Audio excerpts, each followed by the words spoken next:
இயேசு கிறிஸ்துவின் நாமத்தினாலே இந்த காலை வேளையிலே உங்களை அன்போடு கூட வாழ்த்துகிறேன். உங்களுக்கு கிருபையும் தேவ சமாதானமும் உண்டாவதாக. நாளிலும் கர்த்தருடைய ஆவியானவர் நமக்கு கொடுக்கிற வார்த்தை நீதிமொழியின் புஸ்தகம் 28ஆம் அதிகாரம் 20ஆம் வசனம் இப்படி சொல்லுகிறது. உண்மையுள்ள மனுஷன் பரிபூரணமான ஆசீர்வாதங்களை பெறுவான்.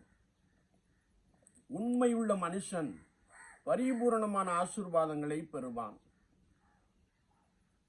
யோசுவாவின் புஸ்தகம் 24ஆம் அதிகாரம் 14ஆம் வார்த்தையிலே நாம் வாசிக்கின்ற போது, நீங்கள் கர்த்தருக்கு பயந்து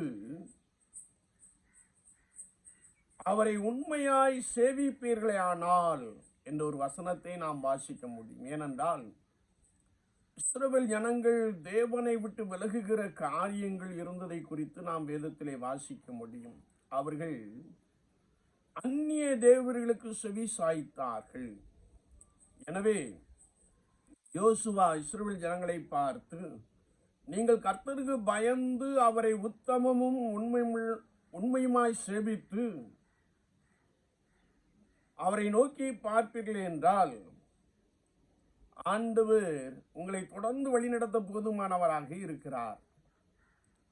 உடனே அவர்கள் சொன்னார்கள், நாங்கள் அந்நிய தேவர்களை சேவிக்க மாட்டோம், கர்த்தரையே சேவிப்போம் என்று சொன்னார்கள். கர்த்தராய் ஆண்டவரை சேவிப்பதிலே நாம் உண்மை உள்ளவர்களாக இருக்க வேண்டும். இரண்டாவதாக, வாழ்க்கையிலே நாம் உண்மை உள்ளவர்களாக இருக்க வேண்டும்.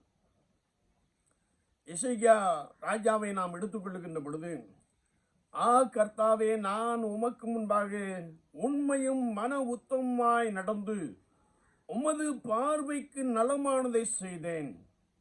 எனவே இந்த மரணத்துக்கு ஏதுவான வியாதியிலிருந்து நீர் என்னை விடுவித்தரலும் என்று சொன்ன மாத்திரத்திலே ஆண்டவர் எசேக்கியா ராஜாவின் விண்ணப்பத்தை கேட்டு ஆயுசு நாட்களை 15 ஆண்டுகள் கூட்டி கொடுத்தார் என்று வசனம் நமக்கு ஆழமாய் கற்றுக் கொடுக்கிறது.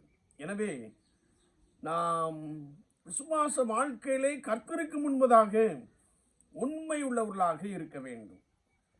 மூன்றாவதாக, இருதயத்திலே நாம் உண்மை உள்ளவர்களாக காணப்பட வேண்டும்.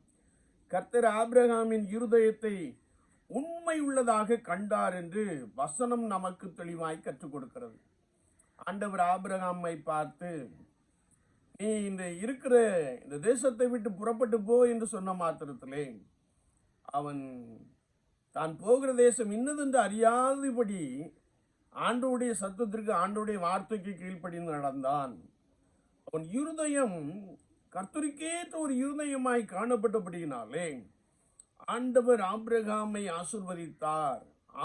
ஆபிரகாமை ஆண்டவர் ஆசீர்வதித்தனாலே அந்த ஆசீர்வாதத்தை பூமி தாங்கக்கூடாது இருந்தது என்பதை நாம் வசனத்திலே வாசிக்கிறோம். இருதயத்தில் உண்மை, இருதயத்தில் சுத்தமுள்ளவர்கள் பாக்கியவான்கள், அவர்கள் தேவனை தரிசிப்பார்கள். லூக்கா 6:42 நாம் வாசிக்கிறோம், நல்ல மனுஷன் தன் நல்ல இருதயமாகிய பொக்கிஷத்திலிருந்து நல்லவைகளை எடுத்து காண்பிக்கிறான். பொல்லாத மனுஷன் தன் இருதயமாகிய பொல்லாத பொக்கிஷத்திலிருந்து பொல்லாதவைகளை எடுத்து காண்பிக்கிறான். எரேமியா 17:9 சொல்லுகிறது, எல்லாவற்றை பார்க்கிலும் இருதயமே மகா திருக்குள்ளதும் கேடுள்ளதுமாய் இருக்கிறது என்று வசனத்திலே நாம் வாசிக்கிறேன். என்னை கேட்டுக்கொண்டு இருக்கிற என் அன்பு சகோதரனே சகோதரியை, இருதயத்திலே உண்மை உள்ளவர்களாக காணப்படுவோம். இருதயத்திலிருந்துதான் நினைவுகள் தோன்றுகிறதை வாய் வெளிப்படுத்துவதை நாம் வேதத்தின் அடிப்படையில் நன்றாய் அறிந்திருக்கிறோம். எனவே உண்மை உள்ள மனுஷன் பரிபூரணமான ஆசீர்வாதத்தை பெறுமான். கர்த்தரை சேவிப்பதில் உண்மை, வாழ்க்கையில் அனுதினமும் உண்மை, இருதயத்தில் உண்மை உள்ளவர்களாக காணப்பட்டால் நீங்கள் பரிபூர்ணமான ஆசீர்வாதங்களை சுதந்திரத்துக் கொள்வீர்கள். ஆண்டவர் உங்களை ஆசீர்வதிப்பார். நாம் ஜெபிப்போம். நேசிக்கிற நல்ல ஆண்டவரே, இந்த புதிய நாளுக்காய் ஸ்தோத்திரம். வார்த்தைகளை கேட்டவர்களுக்காய் ஸ்தோத்திரம். பலப்படுத்தும். வாழ்க்கையிலே உமக்கு முன்பதாக உண்மையோடு கூட காணப்பட கர்த்தர் உதவி செய்வீராக. அது நிமித்தமான ஆசீர்வாதங்களினாலே நிரப்பும். இயேசுவின் நாமத்தில் பிதாவே, ஆமேன், ஆமேன்.